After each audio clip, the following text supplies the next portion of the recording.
જૂનાગઢમાં તાજેતરમાં આજે સિવિલ હોસ્પિટલમાં 4 બાળકોના મોત થયાના સનસની આક્ષેપ થયા હતા અને આક્ષેપ પ્રત્યે આક્ષેપ થતાં જ આ અંગે સત્ય હકીકત જૂનાગઢ મહાનગર સિવિલ હોસ્પિટલના તબીબ અધિક્ષકે આજે મીડિયા સમક્ષ કરી હતી. એક પ્રશ્તા અને બનાવની વિગત એવી છે કે એક સગર્ભા બેન ગુરુવારે રાત્રે પ્રાઇવેટ યુએસજી રિપોર્ટ સાથે સિવિલ હોસ્પિટલ જૂનાગઢ ખાતે દાખલ થયેલ હતા અને પ્રાઇવેટના યુએસજી રિપોર્ટમાં ગર્ભાશયમાં બાળકનું મૃત્યુ થયેલ હતું તેવું લખેલું હતું અને તેની નોર્મલ ડિલિવરી કરવાનો સ્ટાફ દ્વારા પ્રયત્નો હાથ ધરવામાં આવ્યા હતા અને નોર્મલ ડિલિવરી ન થતાં ત્યારબાદ દર્દીના સગાને રાત્રે લઈ જતા સિઝેરિયન સેક્શન કરવામાં આવેલ ન હતું અને અન્ય કિસ્સામાં સગર્ભા માતાની ડિલિવરી સિવિલ હોસ્પિટલ જૂનાગઢ ખાતે થયેલ અને બાળકનું જન્મ સમયે વજન ખૂબ જ ઓછું અને 600 ગ્રામ જ હતું. આવા કિસ્સામાં બાળકને બચાવવું ખૂબ જ મુશ્કેલ હોય અને આપણા નવજાત શિશુ સારવાર વિભાગને એનઆઈસીયુ દ્વારા બાળકને બચાવવાના પૂરેપૂરા ઘનિષ્ઠ પ્રયત્નો કરવામાં આવ્યા હતા, પણ આપણા તમામ પ્રયત્નો કરવા છતાં પણ બાળકને બચાવી શકે ન હતા તેનો અફસોસ હતો. આ એક ઓછા મહિને જન્મેલું અને ખૂબ જ ઓછા વજનવાળું નવજાત શિશુનું મૃત્યુ થયું હતું. આ અંગે સિવિલ હોસ્પિટલ ખાતે ગાયનેક વિભાગ દ્વારા દર મહિને 500 થી 600 વધુ ડિલિવરી કરવામાં આવે છે અને ગાયનેક વિભાગને નેશનલ લેવલે ઇન્સ્પેક્શન અંતર્ગત ક્વોલિટી બાબતે 94% સ્કોર સાથેનું સર્ટિફિકેટ પણ પ્રાપ્ત કરેલ છે અને નવજાત શિશુ સારવાર વિભાગ દ્વારા ખૂબ જ સારી અને પ્રશંસાને પાત્ર અને ગુણવત્તાસભર સારવાર આપવામાં આવે છે અને પ્રશંસનીય કામગીરી કરે છે અને અત્રેની હોસ્પિટલ ખાતે સારવાર આવતા ગરીબ દર્દીઓને સિવિલ હોસ્પિટલ સારવારની પદ્ધતિ અને સદા જળવાય તેવા શુભ આશયથી અને સત્ય આપના મીડિયા દ્વારા વધુમાં વધુ પ્રચાર અને પ્રસાર થાય અને ખોટી વાતનો માધ્યમ બહાર ન જાય અને જે ખોટા સોશિયલ મીડિયામાં વિડીયો વાયરલ કરી અને જે વાત હતી તે તદ્દન વાત ખોટી છે અને આ ખોટી ભ્રામક વાતો હતી અને સત્ય વાત છે તે આજે મીડિયા સમક્ષ અધિકારીશ્રીએ સ્પષ્ટતા કરતા જણાવ્યું છે.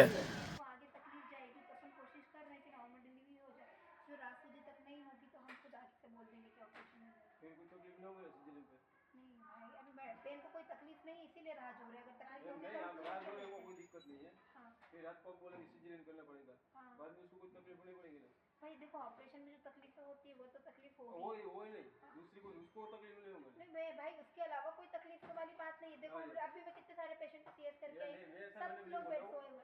अब 100 में अगर एक बहन को कुछ तकलीफ आ जाए तो उसका हम किसी चीज की गारंटी नहीं ले सकते भाई. गारंटी हम किसी चीज की नहीं ले सकते, हम सिर्फ सरवाइव कर सकते हैं. आप मेरी बात समझ रहे हो? हाँ, इसीलिए मैं राह देख रही हूँ. ऐसा भी नहीं है, बहन को मैंने खुद आगे से बुला के तपास भी किया, आगे से इंजेक्शन गोली जो मेरी तरफ से देना है वो मैं बराबर दे ही रही हूँ. थोड़ा राह देखो, हो जाएगी. पूरी कोशिश करेंगे, नवंबर डिलीवरी सब जाएगी हो जाएगी. हाँ, और जो ना हुई कम बैठे है ना, मैं बोल रही हूँ तो ऑपरेशन भी करने को तैयार हूँ. मना तो नहीं होगी तो नहीं होगी.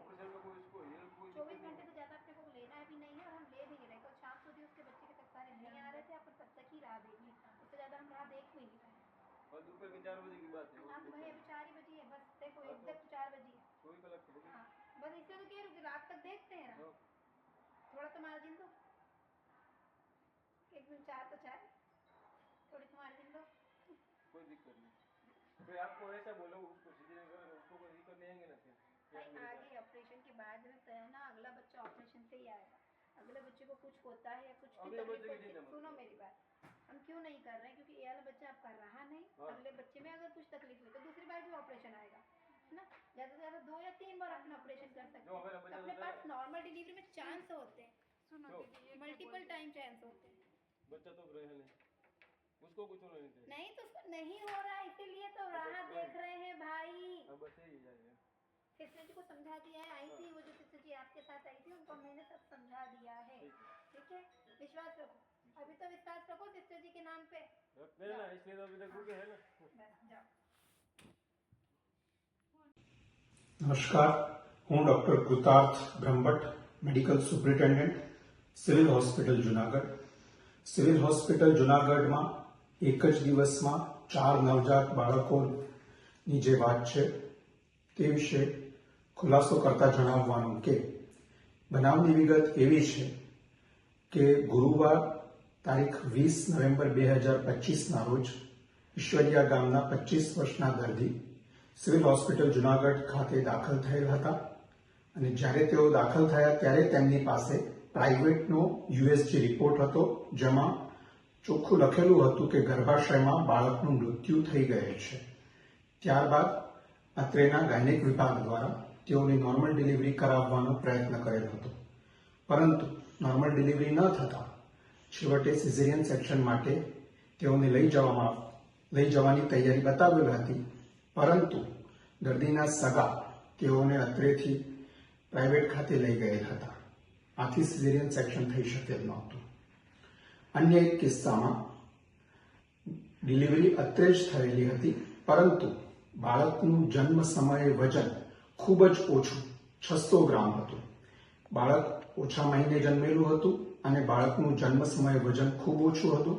ત્યારબાદ અત્રેના નવજાત શિશુ સારવાર વિભાગ એટલે કે NICU વિભાગ દ્વારા બાળકને ઘનિષ્ઠ સારવાર આપવામાં આવેલ હતી અને NICU વિભાગ દ્વારા પૂરેપૂરા તમામ પ્રયત્નો કરવા છતાં આપણે બાળકને બચાવી શકેલ નહોતા.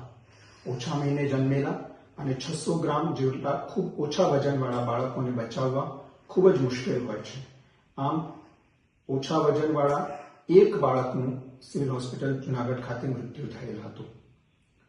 અત્રેની સિવિલ હોસ્પિટલના ગાયનેક વિભાગ દ્વારા દર મહિને 550 થી 600 ડિલિવરી કરાવવામાં આવે છે અને ગાયનેક વિભાગને નેશનલ લેવલના ઇન્સ્પેક્શન લક્ષ્ય અંતર્ગત ક્વોલિટી બાબતે 94% સ્કોર પણ મળેલ છે. વધુમાં જણાવવાનું કે નવજાત શિશુ સારવાર વિભાગ દ્વારા પણ ખૂબ જ સારી ગુણવત્તાસભર સારવાર આપવામાં આવે છે. તો અત્રેની હોસ્પિટલ ખાતે આવતા ગરીબ તથા જરૂરિયાતમંદ દર્દીઓનો હોસ્પિટલની સારવાર પદ્ધતિ પ્રત્યે આસ્થા અને શ્રદ્ધા જળવાઈ રહે તેવા શુભ આશયથી આ સત્ય આપના મીડિયા દ્વારા, આપની ન્યૂઝ ચેનલ દ્વારા તમામ લોકો સુધી પહોંચે તેવી નમ્ર વિનંતી છે. આભાર.